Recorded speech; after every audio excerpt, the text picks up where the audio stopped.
Gas সংকট চলছে সারা দেশে। এই সংকট নিয়ে আমরা আরও জানবো। নেত্রকোনা থেকে আমাদের সঙ্গে যুক্ত হচ্ছেন সহকর্মী পারভেজ ইমরান। আমরা ইমরানের কাছ থেকে তথ্য জানবো নেত্রকোনার কি পরিস্থিতি। ইমরান, আপনার কাছে জানতে চাই, তো সারা দেশেই এই গ্যাসের সংকট, নেত্রকোনায় কেমন পরিস্থিতি? গতকাল তো 70 টাকা সিলিন্ডারে বাড়ানো হয়েছে, সেটির প্রভাব কেমন দেখছেন?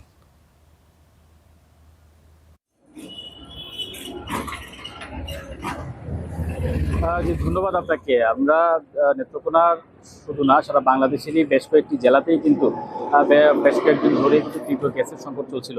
তো নেত্রকোনার যে গ্যাসের সংকট সেটা গত 2 দিন যাবৎ, গতকালকে এবং আজকে আবাসিক যে গ্যাসের লাইনগুলো রয়েছে সেখানে কিন্তু গ্যাসের যে কাঙ্ক্ষিত চাপ সেটা কিন্তু মোটামুটি বেড়েছে। আমরা খোঁজখবর নিয়েছি।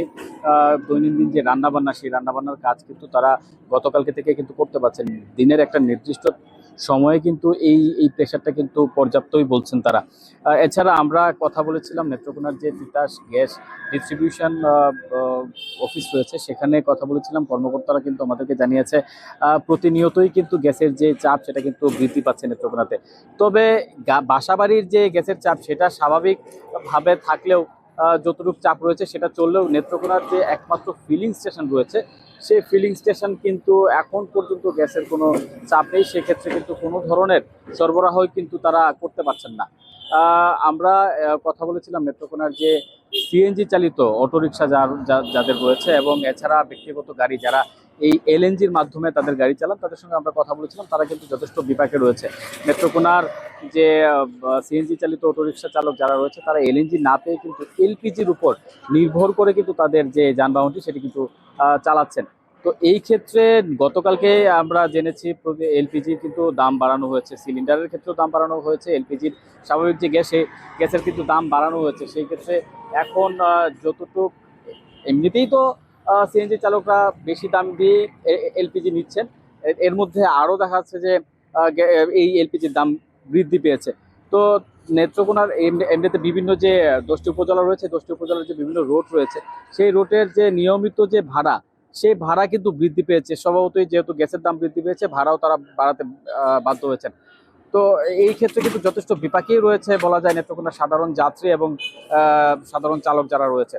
আমরা তিতাস গ্যাসের অফিসে কথা বলেছিলাম। তারা কিন্তু আমাদেরকে জানিয়েছে যে এই যে চলমান সংকট পরিস্থিতি, এই সংকট পরিস্থিতি কিন্তু আগামী আরও কয়েকদিন থাকতে পারে। তবে তারা আশাবাদী, যেহেতু প্রতিনিয়তই গ্যাসের চাপ বৃদ্ধি পাচ্ছে, সেহেতু এই যে চাপ, এই কাঙ্ক্ষিত যে চাপ, যে চাপে গ্যাস সরবরাহ আসলে ফিলিং স্টেশনে করা যায়, সেটা খুব শীঘ্রই কিন্তু তারা পাবে। তো এই ছিল আমার কাছে নেত্রকোনার গ্যাস সংকট নিয়ে সবশেষ। ইমরান, আপনাকে ধন্যবাদ। দর্শক, আমরা জানছিলাম নেত্রকোনার গ্যাসের পরিস্থিতি। এই পর্যায়ে আমাদের সঙ্গে যুক্ত আছেন সাভার থেকে সহকর্মী সোহান সিরাজি। সোহান, সাভার তো একটা ইন্ডাস্ট্রিয়াল জোন, সেখানে ইন্ডাস্ট্রিগুলোতে আসলে উৎপাদন সক্ষমতা সরবরাহ স্বাভাবিক রাখার জন্য কিন্তু গ্যাস অত্যন্ত জরুরি। তারা এই ব্যাঘাত কিভাবে আসলে পূরণ করছেন, কি বলছেন তারা, জানাবেন?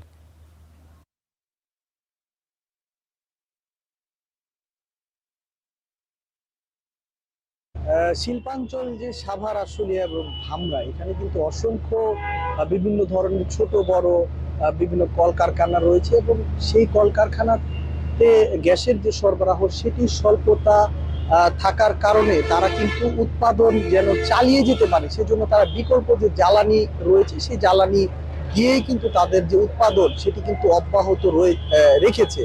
কারণ তারা কয়েকজন কারখানা কর্তৃপক্ষের সাথে আমার কথা হয়েছে, তারা বলেছে যে তাদের কিছু প্রয়াদেশ থাকার কারণে তারা সময় মতো সেই শিপমেন্ট যেন ডেলিভারি করতে পারে, সেজন্য তারা দেখা যায় যে অনেক সময় গ্যাস না থাকলে তারা কন্টেনার গ্যাসের মাধ্যমে তারা তাদের যে উৎপাদন কার্যক্রম সেটি পরিচালনা করছে। এর পাশাপাশি যদি সেটিও সম্ভব না হয় তাহলে তারা এলপিজি ব্যবহার করছে। আবার অনেক ক্ষেত্রে এলপিজি না থাকলে তারা কিন্তু ডিজেল চালিত যে জেনারেটর রয়েছে বা ডিজেল দিয়েও কিন্তু তাদের যে সেখানকার যে মেশিনগুলো রয়েছে সেগুলো কিন্তু তারা চালাচ্ছে। এতে করে যেটি হচ্ছে যে উৎপাদন ব্যয় সেটি কিন্তু অনেকটাই বৃদ্ধি পাচ্ছে। সেই কারণে তারা বলছে যে অতি দ্রুততম সময়ের মধ্যে যেন এই যে গ্যাসের যে সংকট সেটি কাটিয়ে যে স্বাভাবিক পর্যায়ে যে সরবরাহ সেটি নিশ্চিত করার দাবি কিন্তু তারা জানাচ্ছে। এর পাশাপাশি আবাসিকে কিছুটা স্বস্তি কিন্তু ফিরেছে সাভারে। দেখা যায়, আমরা খবর পেয়েছি যে কিছু কিছু এলাকায় কিন্তু গ্যাসের যে একেবারেই কিন্তু বন্ধ ছিল বেশ কিছুদিন সাভারে গ্যাস সরবরাহ আবাসিকে, সেটা 2-3 দিন যাবত কিন্তু সেখানে গ্যাস আসছে, তবে চাহিদার তুলনায় কম হয়। কিছুটা কষ্ট করেই তাদের যে রান্না বান্নার কাজ সেটি তাদের চালিয়ে নিতে হচ্ছে। এর পাশাপাশি সিএনজি স্টেশনগুলোতে গ্যাসের যে প্রেসার সেটিও একেবারেই বন্ধ ছিল কিছুদিন, তবে গত কিছুদিন যাবত সেখানেও প্রেসার কিন্তু পাওয়া যাচ্ছে। তবে স্টেশন ভেদে যে গ্যাসের প্রেসার সেটার কিন্তু তারতম্য আমরা লক্ষ্য করতে পেরেছি। কিছু কিছু স্টেশনে আমরা দেখেছি 180 থেকে 200 পর্যন্ত প্রেসারে তারা গ্যাস দিচ্ছে, কিছু কিছু স্টেশনে সেটা 100-120 এরকম প্রেসারে কিন্তু তারা গ্যাস দিচ্ছে।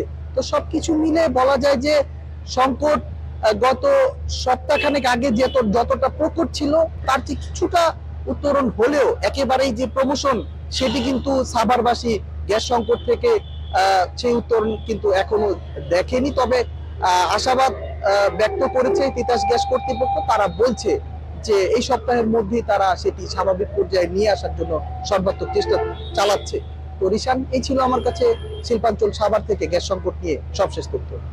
আপনাকে ধন্যবাদ। আমাদের সঙ্গে যুক্ত আছেন দর্শক আমাদের মামুনুর রশিদ অভি চট্টগ্রাম থেকে।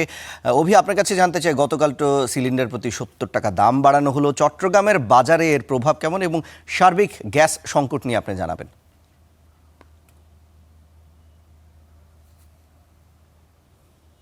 এই মুহূর্তে আমি রয়েছি চট্টগ্রামের কদমতলী একটি ফিলিং স্টেশনে। আমার পেছনে দেখতে পাচ্ছেন যে দীর্ঘ গাড়ির লাইন, এটি 3-4 কিলোমিটার পর্যন্ত এই লাইন রয়েছে এবং আমরা দেখেছি গতকাল রাত থেকেই মূলত বিভিন্ন ধরনের গাড়ি অর্থাৎ সিএনজি, প্রাইভেট কার, হাইস সহ যে গাড়িগুলো রয়েছে সে গাড়িগুলো গ্যাসের জন্য গতকাল রাত থেকে তারা সিরিয়ালের জন্য দাঁড়িয়েছেন এবং এই লাইন 3-4 কিলোমিটার পর্যন্ত কিন্তু তারা লাইনে দীর্ঘক্ষণ ধরে ঘন্টার পর ঘন্টা দাঁড়িয়ে আছেন এবং তাদের যে ভোগান্তি সেটি অন্তহীন। কারণ তারা বলছিলেন যে এই যে গ্যাস সংকটের কারণে তাদের জনজীবনে একেবারে অতিষ্ঠ হয়ে পড়েছে। তারা বলছিলেন যে তাদের বিশেষ করে সিএনজি চালকরা তারা যে প্রতিদিনকার যে আয় সেটি থেকে তারা বঞ্চিত হচ্ছেন, কারণ সারাদিনব্যাপী তাদের সিএনজিতে গ্যাস নেওয়ার জন্য পুরো দিন একেবারে চলে যায়। ফলে কেউ যদি সকালে গ্যাসের জন্য দাঁড়ায় সে গ্যাস পায় একেবারেই বিকালের পরে, অর্থাৎ প্রতিটি ফিলিং স্টেশনের চিত্র কিন্তু একই এবং প্রত্যেকটা ফিলিং স্টেশনে যে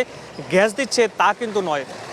অধিকাংশ ফিলিং স্টেশনগুলোতে কিন্তু বন্ধ, কারণ গ্যাস নেই। আপনি জানেন গত 21 জুলাই মহেশখালীতে এলএনজি টার্মিনালে যখন ভাসমান এলএনজি টার্মিনালে আগুন লাগার পর এই গ্যাস সংকট তীব্রভাবে আসলে দেখা দেয় এবং জাতীয় গ্রিডেও আমরা দেখেছি যে সরবরাহ ব্যাহত হচ্ছে। এ কারণেই কিন্তু এই গ্যাসের সংকট তীব্র আকারে ছড়িয়ে পড়েছে চট্টগ্রাম ব্যাপী। শুধুমাত্র ফিলিং স্টেশন নয়, বাসাবাড়িতেও একই চিত্র, কারণ বাসাবাড়িতে মানুষজনের যে প্রতিদিনকার রান্না বান্না সেটি তারা করতে পারছেন না, তাদেরও অনেকটা বিভিন্ন সমস্যার সম্মুখীন হতে হচ্ছে পরিবার নিয়ে। ফলে শিল্প কারখানা থেকে শুরু করে ফিলিং স্টেশন সব জায়গাতেই কিন্তু এই যে তীব্র গ্যাস সংকটের কারণে মানুষজনের যে জনজীবন সেটি একেবারে অতিষ্ঠ হয়ে হয়েছে এবং ঘন্টার পর ঘন্টা অনেকে লাইনে দাঁড়িয়ে যে গ্যাস পাবে তারও কোনো নিশ্চয়তা নেই, কিন্তু তারা দাঁড়িয়েছেন গ্যাসের জন্য। এবং আমরা একজন চালকের সাথে কথা বলতে চাই। আপনি কতক্ষণ ধরে এখানে দাঁড়িয়ে আছেন এবং গ্যাস পাবেন কিনা এর আগে পেয়েছেন? ভোর 5টায় আসছি সিরিয়ালে, আইসা গ্যাসের সিরিয়ালে আমি টাইগার পাস থেকে সিরিয়াল দিছি, এই পর্যন্ত আসছি 9টা পর্যন্ত মোটামুটি গ্যাস দিছে, মানে কম প্রেশারে। 9টার পরে থেকে বন্ধ। এখন কখন গ্যাস আসে কখন দিবে আসলে পামলারাও বলতে পারতেছে না, আমরাও বলতে পারতেছি না। এখন এইভাবে লাইনে বসে আছি গ্যাসের আশায়। তবে এই যে দুর্ভোগ, এই 5টা বাজে ঘুম থেকে ওইটা আসলাম, 4-5 ঘন্টা, 10টায় আমার অফিস, এই যে 4-5 ঘন্টা আমি কষ্ট করলাম, এটা খুব দুঃখজনক ব্যাপার, দুঃখজনক বিষয়। ধন্যবাদ। বলছিলেন যে তিনি আসলে ভোর 5টায় এখানে এসে লাইনে দাঁড়িয়েছেন, কিন্তু গ্যাস পাবেন কিনা আদৌ সেটিও তিনি জানেন না। কর্মঘণ্টা ব্যাহত হয়ে তিনি এখানে দাঁড়িয়েছেন। তার মতো আসলে এখানে আমি যদি বলি প্রায় শত গাড়ির চিত্র একই রকম, কারণ সবাই এখানে গ্যাসের জন্যই এখানে দাঁড়িয়েছেন, কিন্তু গ্যাস কি আদৌ পাবেন কি না, কিছুক্ষণ পর পর গ্যাস দেয়, কিছুক্ষণ পর পর বন্ধ করে দেয়, কারণ গ্যাসের যে চাপ সেটি কিছুক্ষণ পর বন্ধ হয়ে যায়। ফলে যারা ফিলিং স্টেশন মালিক রয়েছেন তারাও অনেকটা অসহায়। তারা বলছেন যে গ্যাসের প্রেশার না থাকার কারণে তারা চাইলেও কোনো গাড়িকে গ্যাস দিতে পারেন না। ফলে এই যে এখানে যে বাস, সিএনজি, বিভিন্ন ধরনের যে যানবাহনগুলো রয়েছে সেই সিএনজিগুলো, বিভিন্ন গাড়িগুলো কিন্তু এভাবে দেখতে পাচ্ছেন একেবারেই দীর্ঘ লাইন 3-4 কিলোমিটার ধরে সবাই গাড়ি নিয়ে দাঁড়িয়ে আছেন এবং কেউ কেউ গাড়ি বন্ধ করে অনেকে ঘুমিয়েও গেছেন, এমন চিত্র আমরা দেখেছি। ফলে বলা যায় চট্টগ্রামে যে গ্যাসের সংকট একদম তীব্র আকারে ছড়িয়ে পড়েছে। ফিলিং স্টেশন, শিল্প কারখানা, বাসাবাড়ির সব জায়গাতেই গ্যাসের সংকটের কারণে মানুষের যে জনজীবন একেবারে অতিষ্ঠ হয়ে পড়ছেন। তারা বলছেন যে কবে নাগাদ এই গ্যাস সংকট সমাধান হবে সেটির দিকে সবাই তাকিয়ে আছেন। রিশান। অভি, আপনাকে ধন্যবাদ।